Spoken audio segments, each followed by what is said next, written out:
Bonjour à tous. Cette vidéo a pour but de vous permettre de comprendre pourquoi il est important de se laver les mains correctement. L'OMS a mis à disposition des fiches permettant de voir comment se laver les mains quand on utilise une solution hydroalcoolique ou lorsque l'on se lave les mains avec du savon. Donc on voit sur ces fiches qu'il y a un certain nombre d'étapes. Par contre, est-ce que l'on a tous bien conscience de l'importance de bien réaliser toutes ces étapes? Alors les fiches proposées par l'OMS vont pour le lavage hydroalcoolique de 1 à 8 au niveau des étapes, et pour le lavage des mains avec de l'eau et du savon, ça va des étapes 0 jusqu'aux étapes 11. On remarque aussi que les étapes 2, 3, 4, 5, 6 et 7 sont communes aux deux techniques. Et c'est sur ces 6 étapes que je vais vous démontrer l'importance de se laver correctement les mains.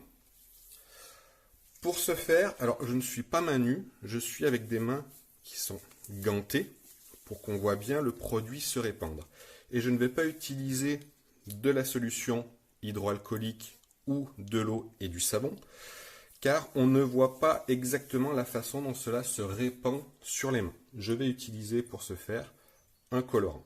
Donc je vais mettre une dose de colorant dans ma main qui va correspondre à la fois à la dose que l'on mettrait au niveau d'une solution hydroalcoolique ou du savon.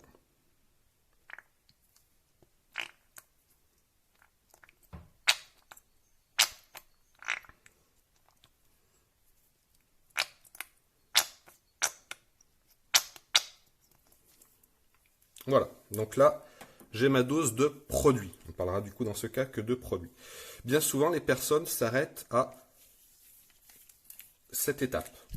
Se frottent les mains, se lavent les mains de cette manière. On voit bien que si on s'arrête à cette étape, il n'y a que la paume des mains qui a été en contact avec le produit. La deuxième étape qui est demandée, c'est de faire en croisant les doigts et en mettant paume des mains dessus, la deuxième étape de mise en contact avec du produit. On se rend compte déjà qu'il y a un mieux. La paume et le dessus des mains sont faits. Par contre, on remarque qu'il y a encore, notamment le bout des doigts, le pouce et une partie du poignet qui n'est pas correcte. Étape suivante, on va croiser les doigts et on va frotter de cette manière. En ce faisant, ça va permettre de venir répartir le produit sur le bout des doigts. Et on note bien que tous les doigts et les espaces qui sont présents entre les doigts sont recouverts de produit. L'étape suivante va être au niveau du pouce. Donc comme à chaque fois, on fait une main et puis on fait l'autre. Et là, on remarque que ma main est recouverte de produit. Nous, on rajoute au niveau des étapes le bout des doigts.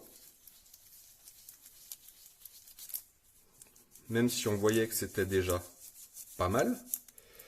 Et enfin, une étape qui n'est pas sur la fiche de l'OMS, mais que nous, on présente à nos élèves, que ce soit en SAPVER ou en SAPAT, sur toutes les formations qu'on présente, on va faire le tour aussi du poignet. Alors là, vous voyez que le produit a séché parce que j'ai mis un certain temps à vous présenter la vidéo, mais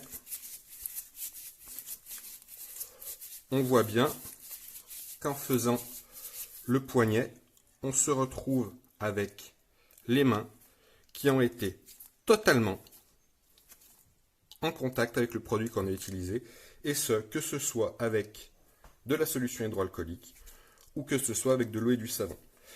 Dans le cas d'une solution hydroalcoolique, on va simplement laisser évaporer les restants de produits. Dans le cas d'un lavage avec de l'eau et du savon. On va venir se rincer les mains. On va utiliser une lingette ou du papier à usage unique afin de s'essuyer les mains. Et une fois qu'on sera essuyé les mains, avec ce même papier, on va venir éteindre, couper l'arrivée d'eau de notre robinet qu'on aura laissé couler tout le temps. Je vous remercie d'avoir vu cette vidéo. Prenez soin de vous. Merci. Au revoir.